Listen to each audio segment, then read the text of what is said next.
The news is fake, but not in really the classical fiction way we think about fake, not the capital F fake news that we hear about in media, but a little f fake, a little fake news. Everything's a little bit warped, a little bit controlled by the people that create the news through a million little different pieces that wind up allowing whoever consumes it to have a slightly different perspective on what is true and what isn't true. Every video you see, every audio podcast you listen to, there's a decent chance the person that's made it has even maybe unintentionally put their fingers into it. And I watch this happen all the time, from when you're covering a protest and the cameraman puts it at an angle to make the protest look larger than it is and cuts out the empty spaces outside the frame, to maybe somebody attributing a quote. Maybe you're interviewing a businesswoman and she says, "My famous mentor always says, whatever doesn't kill you only makes you stronger." But that's a long sentence and you need a short soundbite.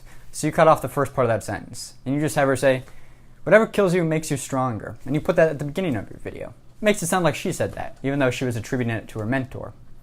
Or what about podcasts? Maybe, you're listening to an interview, they laugh, there's a pause, there's silence, there's tension. Some of that's manufactured. Even Ira Glass from This American Life admits sometimes you listen to the natural rhythm and flow of the narrative and you think, there should be a pause there, or a laughter, and so I'll pull it from one part of the interview and put it in another.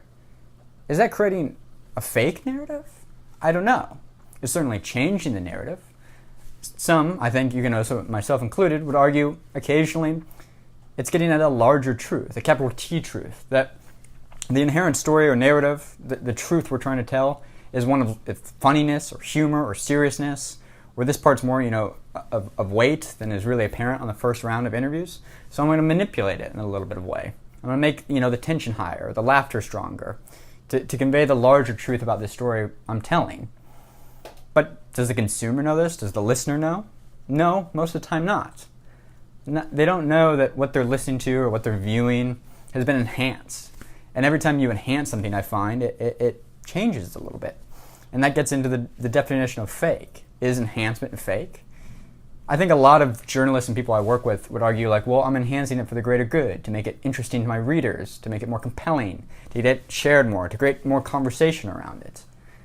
But is there a line, I wonder sometimes, about what is the line between reasonable enhancement to get it to a wider audience that maybe it's more consumable, to above or beyond that line of enhancement that creates it more fake than reality? I don't know.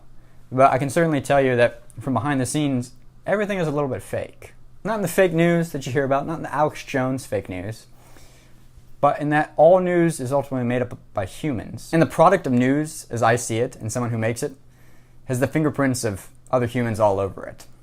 Anyway, that's just a thought for today. Like, subscribe. I got some more ideas to talk about tomorrow. Thanks as always for watching, guys. You can click around for another video. I will see you tomorrow. Bye.